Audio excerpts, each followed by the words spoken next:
Quelle est ta tune préférée de country de nouvelle de ce temps-là, Jerry? C'est-tu Post Malone avec, oui. avec Morgan? Oui, Morgan, la nouvelle le tireur de chaise. Oui, le tireur de chaise, ben oui. La nouvelle tune de Luke est bonne. Oklahoma, quelque chose. Vraiment. Tout le temps bonne, Luke Combs. Ouais, mais t'as vu que Luke a pris un petit tournage. Il est inspiré par Stapleton. Par Chris Stapleton sur cette tune-là. C'est sûr, parce qu'il y a un fond de rock chez Luke Combs, c'est un maniaque de Metallica. Donc là, le dernier album était un peu mollo, il s'est dit. Non, là, j'ai le goût de brosser à la cage. Kane Brown, sa nouvelle, Miles on It, c'était écœurant, avec Marshmallow, c'est ça le DJ? Vraiment, ouais, c'est très, très, Toute la très gang simple. de pop s'en viennent, là. Ouais, ils s'en viennent toutes, là. Mais il faut qu'il soit, tu sais, quand c'est un DJ, souvent, c'est pas la première fois que ça arrive, là. Mais moi, c'est sûr que c'était qui, là, la fille, la noire, là, qui a fait une tonne? Beyoncé. Beyoncé, ça passe un peu moins. L'Espagnol avec Miranda Lambert, le fils à Iglesias, ça c'était trop pop, pas assez country. Tu voyais que c'est de la manipulation. Mais c'est effectivement, tu vois que toutes les stars du pop veulent avoir le tune country. Puis, je pense que la tune de Post Malone, country avec Morgan, est meilleure pour la carrière de Post que pour Morgan. Mon feeling. C'est pas possible. Ben, tu sais, quand tu regardes Post Malone depuis quelques années, c'est un gars extraordinaire, c'est un musicien incroyable, c'est un producteur incroyable. Mais je veux dire, c'est probablement un de ses plus gros hits depuis un bout, là. C'est vraiment, vraiment, vraiment une tune solide. Donc, j'ai hâte de voir cet été s'il va faire la tune au fait. Hey, Yann Sénéchal, comment est-ce qu'il va, mon ami Yann? Il va bien. Un peu surpris de l'actualité de la fin de semaine, honnêtement, là, quand tu... Tu sais, c'est censé être une fin de semaine festive pour Montréal, mais c'est censé être une fin de semaine le fun pour le reste du Québec, puis ça a été à l'eau complètement, là, on s'entend? Oui. Mais les Montréalais ont réussi à crisser plus d'eau qu'on avait besoin sur le Grand Prix. C'est assez spectaculaire ce qui s'est passé. Écoute, j'en ai parlé en ouverture, j'en ai parlé tantôt avec Régent, mais moi-même, j'ai été victime de ça vendredi avec mes filles. Ils ont essayé de nous empêcher de rentrer sur l'île. Donc, la ville, la police de Montréal, sans avoir parlé à l'organisation du Grand Prix, sans avoir parlé avec la FIA, sans avoir parlé avec Liberty Media, qui est propriétaire de la Formule 1, ont décidé de fermer l'île. Puis on ne sait pas qui a fait ça, là. Mais ils ont retourné tout le monde. Moi, ils m'ont dit, je suis sorti du métro, on est arrivé sur l'île, ils nous ont empêchés, ils ont dit, vous retournez de où vous arrivez, c'est fermé pour la journée. Ça ne l'a jamais été fermé pour la journée. Aïe, aïe. Toutes les activités ont eu lieu, tout le monde, on a pu rentrer une heure après. Qui a pris cette décision-là? Comment c'est arrivé? Puis je sais, comme disait Régent tantôt qu'un des gars qui est très populaire sur YouTube pour la F1 est rendu à quoi, 1 400 000 vues sur son vidéo. Il explique exactement ce que j'ai vécu vendredi. On fait rire de nous autres à la grandeur de la place. Et là, rajoute à ça ce qui est arrivé avec les terrasses. Moi, écoute, je ne suis pas conspi, là, mais je sais que dans l'administration Plante, puis dans beaucoup de journalistes, beaucoup de chroniqueurs, puis tous les mouvements de gauche et green, il y a une volonté d'avoir la peau du Grand Prix. Et Québécois. Et Québécois parce que ça appartient à Bell. Donc, ils veulent avoir la peau. Et moi, je pense qu'il y a là-dedans un paquet d'événements qui sont quasiment coordonnés pour que ça donne ça. En fait, je pense qu'il faut qu'on dise les vraies choses aussi. C'est que Valérie Plante est définitivement, elle se cache plus. C'est une communiste, là. Ah oui, c'est une vraie communiste, c'est une planificatrice centrale. C'est une fille qui veut gérer un politburo, là. Je veux dire, c'est évident. Puis, dans toutes sortes de choses que tu entendais, moi, ce qui me frappe, tu sais, ce qui s'est passé avec les terrasses, c'est capoté. Mais ce qui s'est passé aussi, pas longtemps après, quand elle arrive, elle dit, elle parlait du logement à Montréal, puis il faut arrêter de s'en remettre au marché. Le marché n'est pas capable de livrer. Oui. Moi, je trouve que ça a été un des plus gros événements de la fin de semaine, cette affaire-là. Ça parlait de logement, tu vas dire, mais c'est un enjeu qui est primordial à Montréal. Puis sincèrement, c'est géré de la façon la plus stupide qu'il n'y a pas. Présentement, elle sait qu'elle a une crise du logement, fait que là, elle a mis en place un plan, puis elle est en train d'expliquer aux gens ça va être quoi le plan. Mais quand elle explique son plan, la première chose que tu vois, c'est des inspections supplémentaires. Là, tu es là, tu te dis, en quoi ça va aider? Oui. En quoi ça va aider le logement? J'en ai aucune Habituellement, idée. quand tu rajoutes des patentes, des règles, des ci, des ça, habituellement, ça fait l'inverse. C'est que ça met des bâtons On l'a vu dans en les fin de semaine. C'est qu'est-ce qui est arrivé à terrasse, justement, du café? C'est exactement ça. C'est des inspections surprises par des gens trop zélés, qui ont une femme à la maison qui est contrôlante, hyper chiante. Les gars sont pipi-gazettes toute la semaine. Ils arrivent la fin de semaine, mais Chris, c'est à mon tour d'aller fâcher quelqu'un. Ouais. Lui, il va payer parce que c'est ma bonne femme qui met les pantalons à la maison. C'est clair. Ben oui, c'est pas tant de même. J'aime ça. Ben oui. Non, mais c'est Quelqu'un- ce genre de monde-là qui se ramasse dans ce type de job-là. Là. Ben oui, quelqu'un qui a le goût de montrer qu'il y a du power. Ouais, quand est-ce qu'on pourrait y aller? On pourrait y aller mardi, mais non, on va y aller pendant la fin de semaine même. Ouais, mais on pourrait attendre à lundi. Non, Chris, j'ai le goût de faire chier quelqu'un. Alors, on va y aller le vendredi à 9h, 9h30. Non, ils sont détestables à mourir. Chris. On va dire de quoi? Elle était bonne, la fille. Elle était bonne. En vidéo, elle était très bonne. Moi, je te jure, là, moi, je serais rentré avec un Cherokee. Je serais rentré avec un Cherokee dans l'hôtel de ville. Mais elle aurait dit, la mairesse n'est pas là, c'est pas grave, je l'attends. Elle va arriver juste lundi, c'est pas grave, je reste dans mon truck, je suis rendu dans l'hôtel de ville, je l'attends. On va faire mes sit-ins dans mon char. Je passe à travers les portes et je serais complètement cinglé, je te le dis, là, complètement cinglé. Mais ma question, pareil, est-ce que les Québécois, à un moment donné, ils vont être tannés? Non. Ils ont voté pour Valérie Plante Belle à Gatineau hier soir. Chris, ça n'a pas de bon sens. Une autre communiste au pouvoir. Oui! Tu sais, à un moment donné, puis là, tu vois la tralée de vieux mononcles politiciens qui veulent coucher avec la fille qui sont en train de la féliciter. Ah oui, bravo. On a hâte de travailler avec toi. Caroline, tu sais, je veux dire, arrêtez, là. La fille écrit en inclusif, sacrément. Pensez-vous vraiment que ce ne sera pas encore la même histoire? C'est sûr. Mais les Québécois n'arrêtent pas de mettre des maires communistes à la tête de leur ville, puis ils s'en rendent même pas compte. Mais c'est de la planification centrale. Pas, là, il y avait 32 % de taux de participation. Un, il vote pas, s'en occupe pas. Après ça, tu lui dis, ouais, mais tu pourrais peut-être t'occuper de ça. Ah, j'ai pas le temps. Mais moi, j'ai fait le test ce matin, c'est 3 minutes de savoir c'est qui. Son compte X, donc Twitter. Ensuite, son site web, tu es capable de le lire en 1 minute. Tu as tout ce qu'il faut pour savoir que c'est une communiste, une vraie communiste green. Mais on met des communistes partout à la tête de nos villes. Présentement, là, le palier de gouvernement qui va le plus mal, c'est le palier municipal. Oui. Quand Pierre Poilievre parle d'incompétence, il a 100% raison. C'est vraiment quelque chose qui touche profondément nos vies. Le pire aussi, c'est probablement l'endroit où est-ce que les citoyens ont le plus grand pouvoir. Il y a de la représentation qui est beaucoup plus directe avec les élus municipaux. On est capable de faire changer plus facilement les décisions d'un élu municipal qu'un fédéral. Mais Christy, les pires communistes, tu sais, François Legault a l'air raisonnable. Justin Trudeau a l'air raisonnable à côté de Valérie Plante. Elle est raide. Faut dire les vraies affaires. Ils sont rendus timbrés bien raides.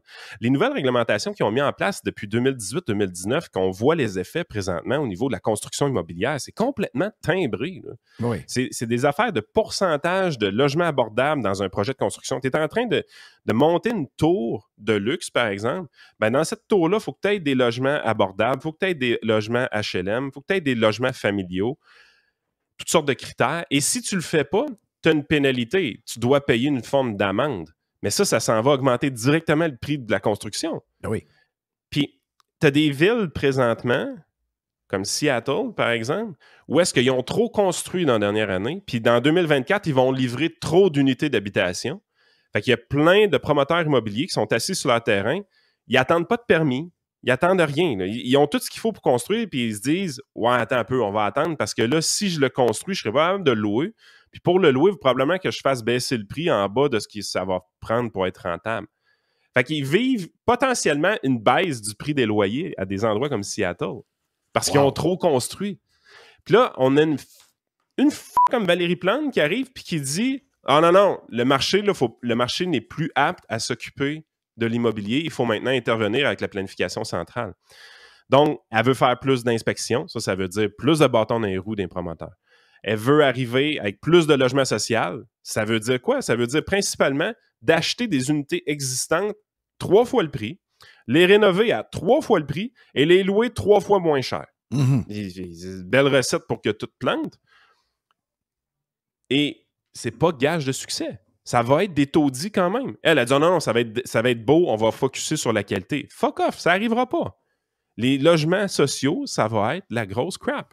Puis, l'autre élément qu'elle met de l'avant, c'est de dire « Ah, mais là, on va réduire le temps pour certains permis qui respectent la réglementation. » Fait que là, tu dis « Bon, OK, dans toutes les mesures qu'elle a en place pour améliorer le logement à Montréal, tu dis finalement une qui favorise un peu le libéralisme, donc qui pourrait potentiellement aider. » Tu grattes un peu, finalement, tu te rends compte « Non, il n'y a rien de libéral là-dedans. » Ce qu'elle veut réellement, c'est que pour certains types de permis, il y a des délais à respecter. Puis si les délais à respecter ne sont pas respectés, qu'est-ce qui va arriver? Bien, on va intervenir pour que les arrondissements, on leur enlève ces octrois de permis-là, puis on ramène ça à la ville-centre. Donc, tout ce qu'elle est en train de vouloir faire, autrement dit, c'est de recentraliser la ville. Elle utilise l'argument de libéralisme pour aller centraliser encore plus le système d'octroi des permis à Montréal. C'est une fucking catastrophe. Même un élément qui a l'air d'aller dans la bonne direction ne va pas du tout dans la bonne direction.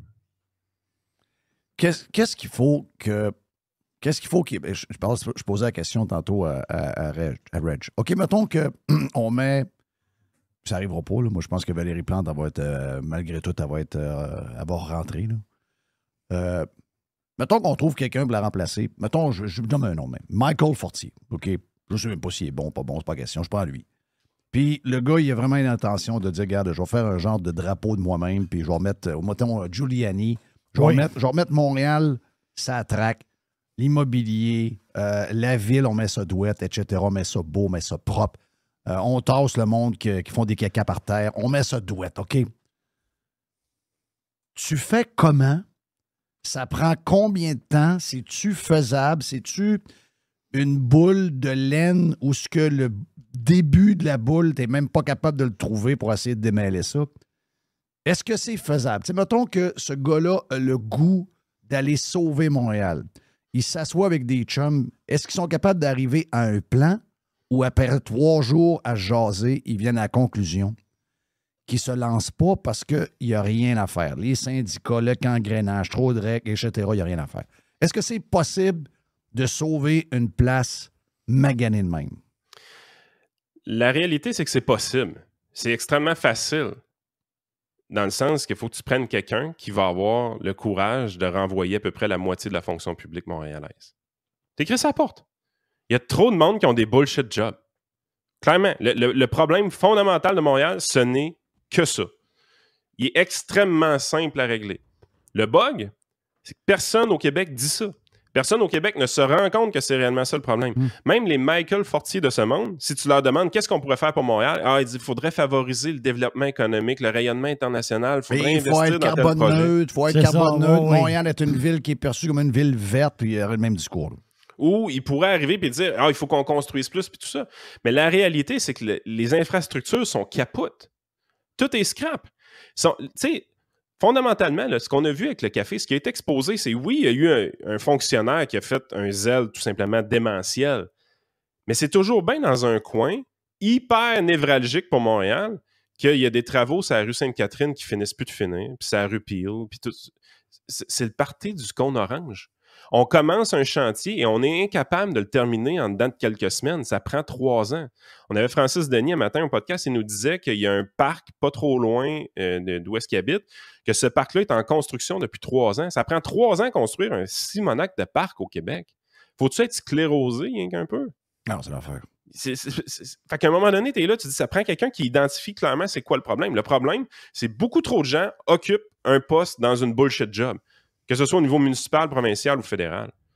Mais à un moment donné, il va falloir qu'ils perdent le job, ce monde-là. Là. Parce que c'est des gens qui occupent un emploi qui est complètement inutile. Puis, en fait, du temps que c'était inutile, c'était tel que tel. Mais là, c'est même plus qu'ils sont inutiles, c'est qu'ils nuisent. Puis là, ça bougonne en plus que ils vont perdre le télétravail ou des affaires de même. Je veux dire, ils nuisent, présentement. Ils ralentissent l'activité économique. Puis, t'as pas besoin d'aller loin pour trouver des places qui n'ont pas ce problème-là. T'as juste besoin d'aller au sud. Il y a des villes qui sont dynamiques. Il y a des villes, présentement, qui ont un excès de capacité en termes de logement. Ils ont trop construit. Fait que là, arrêtez de me dire que le marché n'est pas capable de faire ça. Vous n'arrêtez pas de scraper le marché. Exact. Mais les Québécois, il faut qu'ils comprennent un peu mieux comment l'économie fonctionne. Les Québécois, il faut qu'ils arrêtent de penser qu'un... C'est un bon point. Un promoteur immobilier, ça sert juste à voler ses locataires? Parce qu'à Montréal, ceux qui vont voter à Montréal, c'est pas le monde de Sainte-Julie, puis c'est pas le monde de la Couronne. C'est le monde de Montréal, de l'île de Montréal. Donc, c'est la municipalité de Montréal. Ben, c'est ça l'histoire. Mais je prenais un exemple ce matin. On parle pour parler, là, OK? Je prenais un exemple. Okay? Mettons que moi, j'ai une tendance un peu, un peu green, puis je fais du vélo pour aller travailler. Puis moi, mettons, je suis habitué de faire mon 15 km de vélo pour aller travailler. L'exemple de Jerry est très bon. Parfait. Donc là, moi, je vis dans un quartier, je suis un citadin, j'ai une tendance, je recycle, puis j'ai une tendance, un peu à green, mais mon moyen de transport, j'ai décidé par moi-même, comme citadin, de faire mon 15-20 km par jour pour aller travailler. Et là, il y a une annonce dans ma... À vélo? Ah ouais, à vélo. OK. Mais là, il y a une annonce, il y a une nouvelle annonce d'un maire. Là, j'invente mon histoire. Là, le maire, il dit, sur la Maine, là, tu sais, dans le quartier où ce que tu demeures, là, sur la Maine, ce qu'on va faire, c'est qu'on va faire une piste cyclable d'un bord de la rue, puis on va faire une piste cyclable de l'autre bord de la rue. Moi, je suis citoyen de ce quartier-là. Il n'y a plus de stationnement. Moi, je suis citoyen de ce quartier-là. Je m'appelle Jerry, là. Je suis citoyen. Tu votes pour. Ben non. Moi, je vote contre parce que c'est mon quartier. Puis s'ils mettent 2 calices de pistes cyclables, dans 10 ans, ma main, là, la place où il y a la boulangerie, la place où il y a la boucherie, ils vont tout être fermés. Puis que mon quartier où je vis, ça va être un trou à marde. Mais là, je pense juste à moi, pour l'instant, que ça fait mon affaire d'avoir une hostie de piste cyclable. Mais dans 15 ans, la Maine où je reste, mon quartier, ça va être un trou à marde. Le monde va dire, tu restes où, toi? Je reste à telle place. Oh! Ça, c'est un trou à marde. Mais il y a 15 ans avant, 15 ans ou 20 ans avant... Tu as voté pour la piste cyclable. J'ai voté pour la crise de piste cyclable. Mais il est là le problème. C'est que le monde, ça fait leur affaire d'avoir... Je prends l'exemple d'une piste cyclable. Là. Ça fait présentement leur affaire. La verdoyance, ça fait leur affaire. Mais à un moment donné... Il y a un pot de fleurs qui reste sur ton parking. À un moment donné, il y a une brouette avec des fleurs qui remplace 3 places de parking. À un moment donné, c'est beau des fleurs. Ouais, c'est beau des fleurs. Mais ça prend 3 places de parking. Et là, l'histoire, c'est ces citoyens-là de ville. C'est eux autres qui se font entuber. Ils se sont fait entuber, puis ils n'ont pas assez... Ouais, mais fuck them. Ben fuck them. Parce que c'est ça qu'ils veulent. Moi c'est un peu ma réaction du week-end. Moi, c'est ma réaction du week-end. Oui, c'est elle, ma réaction. C'est, Chris, c'est ce que vous cherchez depuis toujours. Vous avez... Je ne sais pas... Mme Ferreira a voté pour Valérie Plante. C'est moi, je vais te le dire, là. Moi, je dis que Mme Ferreira, je ne la connais pas. Je suis convaincu qu'elle a voté Plante. J'en suis convaincu. Comme toute bonne Montréalaise. C'est la réflexion que j'ai eue. Je ne sais pas non plus. Mais j'aimerais ça savoir pour qui ce monde-là ont voté. On serait surpris de voir qu'ils votent pour ce qu'ils reçoivent. Après ça, ils sont surpris. Après ça, ils sont surpris. Chris. Après ça, ils sont surpris. Puis on l'a vu, là, les gens qui vont dans les réunions citoyennes. Là, ils se rendent compte tranquillement, là. Ils se font traiter par de la marde, comme de la marde. En plus, ils se font traiter comme de la marde. Mais là, ils commencent à être... On le voit là, depuis peut-être 1 an, là, que ça commence à... Là, ils voient vraiment, là, qu'ils sont comme des rats qui viennent de se mettre dans... Là, ils sont poignés comme des rats. Eux autres, il y avait de la place de parking, ils n'ont plus de place de parking. Eux autres, avant ça, il y avait des boulangeries, il y avait une boucherie. Là, elle est fermée. L'autre patente est fermée. Là, ils s'aperçoivent que c'est des citoyens qui vivent dans une trappe. C'est-à-dire une vraie ville communiste, comme il y avait en Russie dans les années 50. Mais oui, mais monsieur Pizza, le but, c'est de rendre Montréal quand même... Carboneutre. Voilà. Éco-responsable. Et oui, on veut nuire à l'automobile parce qu'il faut changer nos habitudes. Moi, si j'ai un commerce... Moi, excuse-moi, mais si j'ai un commerce, là, puis il arrive, là, puis il va mettre des pots de fleurs sur ma rue, OK? Moi, je vais dire, c'est bien beau les pots de fleurs, mais Chris, est-ce qu'il s'ennuie au monde qui marche à la rue? On va dire, ça dérange pas, ils iront marcher ailleurs. Fuck les pots de fleurs. Le gros problème, c'est que quand tu arrives, tu regardes c'est quoi ses intentions en immobilier. Elle dit, on veut fighter l'itinérance, on veut venir à bout de la crise du logement. La seule chose qui est sur la table, c'est que d'ici 2050, on triple la quantité de logements sociaux. sais, je veux dire, c'est pas un projet de société de construire des logements sociaux. Ben non, c'est c'est ça, pas là. patente de pauvres, ça. C'est l'URSS, je vois le vert. C'est le HLM, là. Les c'est- HLM. des HLM. C'est HLM. Les HLM, là, c'est pas de la réussite. C'est parce que t'es dans la marde. Là. C'est la démonstration symbolique de c'est quoi le communisme, le HLM. là. C'est un. Ben, Quand t'es rendu à bâtir des HLM pour loger le monde, c'est parce que le monde sont plus capables de se loger par eux autres mêmes. C'est parce que t'es dans des places de pauvres. OK? C'est carrément ça. c'est là. ça. C'est pas d'autre chose. Puis tu devrais pas avoir comme objectif de tripler ça. Tu devrais avoir comme objectif de Chris, pourquoi on est rendu là? Oui. Exactement. Oui. Comment ça que le Elle monde est a plus dit, on a capable une de. vision. Ben oui, ça n'a aucun rapport. Mais non, mais c'est des pures crises de communistes. On l'a dit en partant. Ce sont des crises de communistes. Ça écrit dans le journal, ça s'en va après ça en politique, etc., etc. Tu as juste à regarder une vidéo de Marie Plourde elle-même. On voit dans plein de vidéos là, d'arrondissement. Marie Plourde puis toute l'autre gang. Ils sont là, puis ça fait la leçon. Des purs communistes. Mais la leçon n'est pas encore digérée par la population. Voilà. Non. Puis, Exactement. ouais, pour en revenir à la mairesse de Gatineau, dans le fond, ce qui est un peu débile, c'est que les Québécois n'ont pas encore compris la leçon. Là. Voilà. On va refaire la même putain d'erreur. Puis, on avait un podcast récemment avec Germinal Gévan. C'est un gars qui vit à Chicago, vient de la Côte d'Ivoire, parle français, puis c'est un économiste, il n'a jamais mis les pieds au Québec. C'est pas on est qui, puis il s'en sac un peu, honnêtement. Là. Mais c'est un gars qui est vraiment calé en économie. Puis il y a une phrase qui m'a vraiment frappé, c'est qu'il dit la principale différence entre les gens de gauche et les gens de droite, il dit c'est une nuance qui est très, très simple. Il dit les gens de gauche jugent sur les intentions, les gens de droite jugent sur les résultats. Ben, tu sais, moi, là, de voir Valérie Plante, hyper centralisatrice, communiste, qui fait de la planification, qui essaie de gérer sa ville comme si c'était SimCity, avoir un cuisant échec comme ça me dit regardons quels sont les attributs politique de Valérie Plante et essayons de ne pas reproduire les mêmes conneries ailleurs. On n'est pas de même. C'est red flag, red flag, red flag. Tu prends toute la liste de ce que Valérie Plante est, tu prends la nouvelle mairesse de Gatineau, tu dis, vous n'allez pas élire ça. Là. Je veux dire, à un moment donné, vous allez apprendre de vos erreurs. Les gens de Gatineau vont se rendre compte comment Montréal s'est rendu de la merde. Ils ne feront pas la même chose avec leur ville. Ben non, c'est-tu de l'Élise. Puis tout le monde est excité parce qu'elle est jeune, elle est cute, c'est-tu le fun, elle s'exprime bien, c'est-tu pas magique? Hey, c'est un renouveau politique parce que la madame a des bonnes intentions. Ses intentions, c'est tout axé sur l'écologie, le transport viable, durable, blablabla. Elle a des bonnes. C'est bon ce que tu as dit, le gars de Chicago t'a dit. Justement, elle, la fille de Gatineau, elle a des bonnes intentions. Dans l'esprit du monde, elle a des bonnes intentions. Mais nous autres, on voit le résultat ailleurs. Et les autres, ils font pas le lien. Non. Moi, c'est drôle, hein? Je vois rien de bonnes intentions quand je dis son affaire. Je vois tout de suite toutes les lumières allumées. Je dis, OK, ça, un autre communiste à la marde qui va tout scraper. Un autre, c'est clair, c'est écrit sur papier.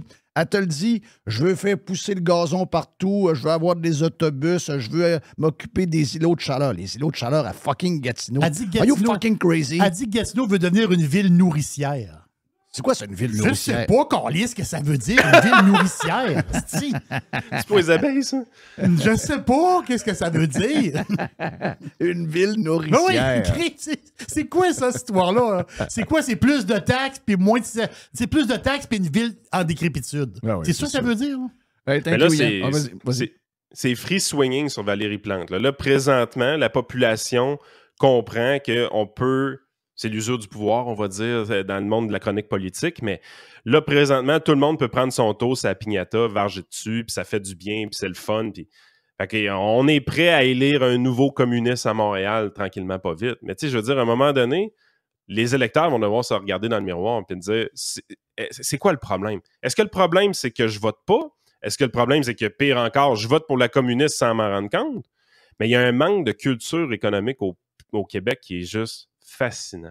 Fascinant. Oui. Apprenez à juger vos politiciens sur les résultats et non pas sur leurs intentions, sacrifice. Ben oui. Ouais, mais comment je peux le savoir à 9?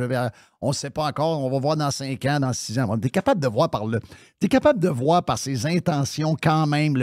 Il y a des choses qui ont été faites par d'autres, puis ça nous amène vers une catastrophe puis une médiocrité garantie. Si Boire va pas là, tu le sais déjà. Been there, done that. Pas grave, vote pareil. Ah, cute. Ah, elle est jeune. Ah, ben, regarde, c'est le même. Thank you, Yann. Yann Sénéchal, votre conseiller.net, si vous avez besoin de lui également avec Frank pour les podcasts. On s'en reparle lundi, mon ami Yann.